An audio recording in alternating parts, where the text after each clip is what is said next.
Mr. President, I rise today to discuss the presidential nominations. And I think most people in this body know that I'm probably one of the least partisan people, looking at the issues, working across the aisles, always reaching out to my friends and colleagues on the other side of the aisle. I don't look at the barrier that a lot of people look at here. I know that we're able to debate and we're able to advise and consent on nominations because we just did it. I have a tremendous problem in my state, and I think all of our states, Colorado, all over across the country, on opiate addiction, drug abuse. And with that being said, I truly believe for us to fight this war, we've got to have a cultural change within the FDA. The President of the United States nominated Dr. Robert Califf, a very good man, but a person that came within the industry who I did not think would bring the cultural change. But he was still the recommendation of the President. The majority leader from Kentucky basically brings it to the floor for a vote. I thought it was the wrong person, even though it was from my side of the aisle, from my party, the President being a Democrat, me being a Democrat. So for us to believe that we're going to just hold hard to party lines, I think it's a misnomer. And I've said this, I didn't think that he would bring the cultural change. I hope he proves me wrong. I'm willing to work with him on that. And I will fight and make sure that we rid this country of the scourge of legal prescription drug abuse that's ruining families, destroying lives. So I think we've proven that the President can bring people up. That's his responsibility. We can look at that person and agree. In this case here, I only had 4 votes on my side. Majority of all the Republicans, but one, all the Republicans, but one, voted for him. I still think it was wrong, but we're going to make the best that we can. The bottom line is, Mr. President, we did our job. We truly did our job.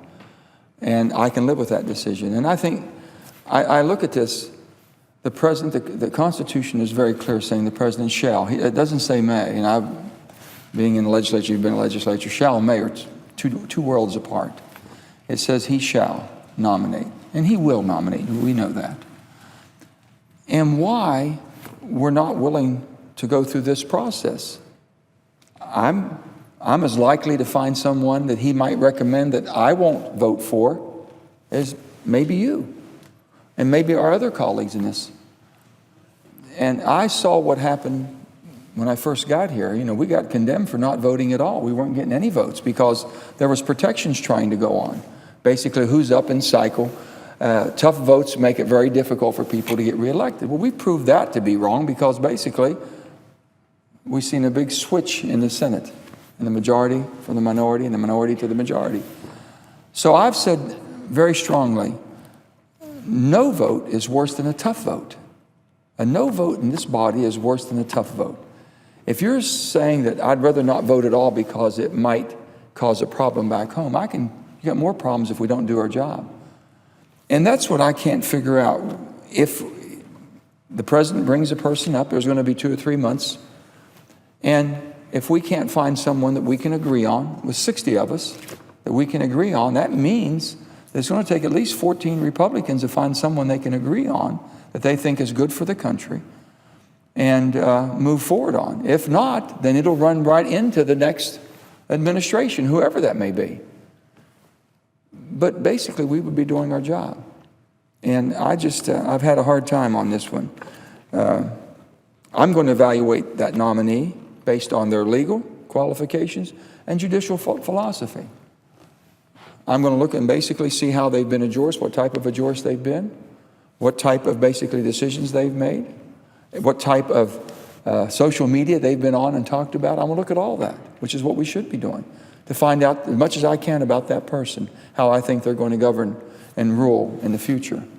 And then hopefully we can find somebody that's basically going to look at the issues and look at the rule of law and look who we are as a country. I think that we all can do that.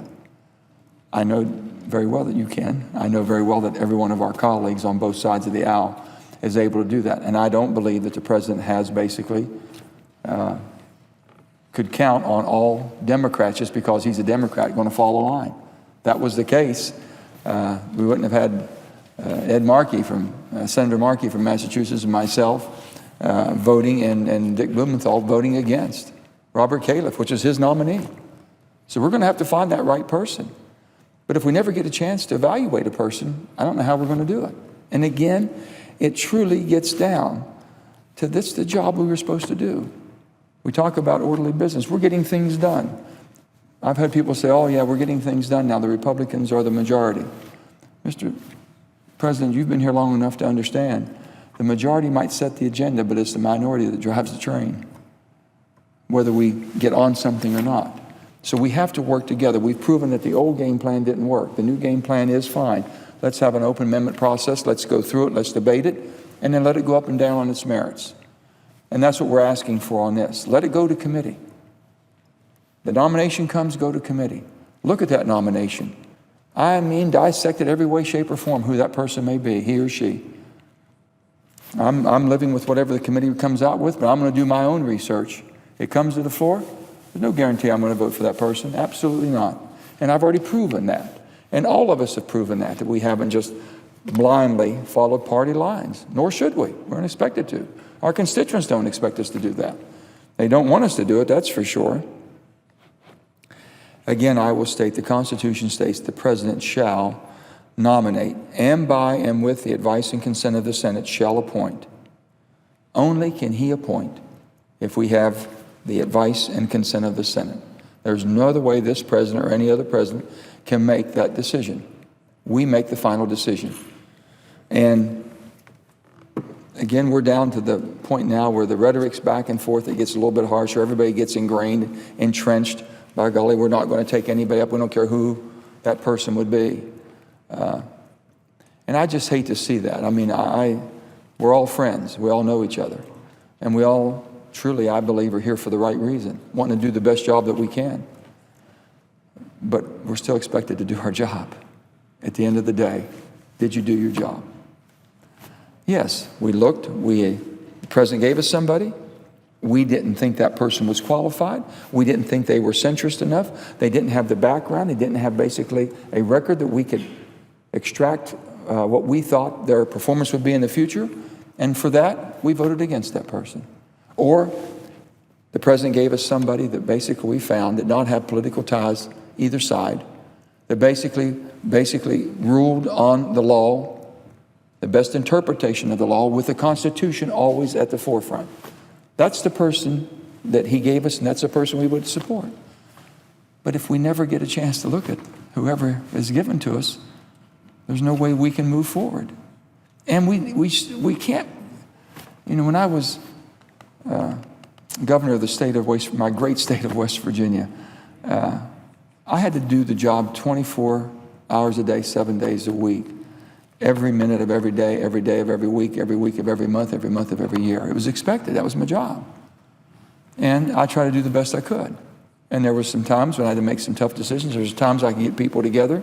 And there were some times that basically there was so much division that we had to let it cool off and move forward. But we always kept trying to do a better job for the people in West Virginia. I think the people of America expect us to do a better job. I really do. I don't care who gets credit for it. Republicans, Democrats, it basically should be all of us, because the way this body works, it takes 60 votes to get on something if we want to make that a criteria. And with that being said, I can assure you there won't be a person that a president of the United States gives us, whether it's this president, the next administration, next president, that we're going to find that perfect jurist. We're not going to find that perfect jurist. We're not going to find someone slanted too far to the left or too far to the right that we can't get 60 votes. We're going to have to find somebody that's shown some common sense and some civility about him, and basically using the Constitution as his basis and framework of how the decisions they made as a jurist, and show that that's how they're going to govern in the highest court in the land, and be a model for the rest of the world that we're still a land of rules. We are a government of rules. We are a body that the rule of law means everything.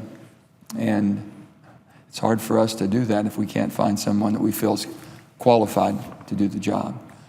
So, Mr. President, I would urge all of my colleagues in this great body, all of my dear friends, all my Republican dear friends, to look and think about this. If the right person's not there, don't vote for him.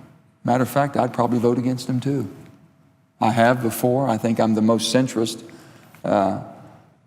member of this body, and I'm going to vote what I think is good for my country and for the state of West Virginia. And I think the people of West Virginia expect me to do that, and they expect me to do my job too, sir. So with that, I said I hope that we have another opportunity to think this over. The President probably will be giving us somebody in a very short order. I would hope that we're able to move to where the Judiciary Committee is able to look at that person, give us their findings on that person, and either tell us why we should not advise the President that we're going to consent, or find a person that we can all agree upon and move forward. With that, Mr. President, I yield the floor.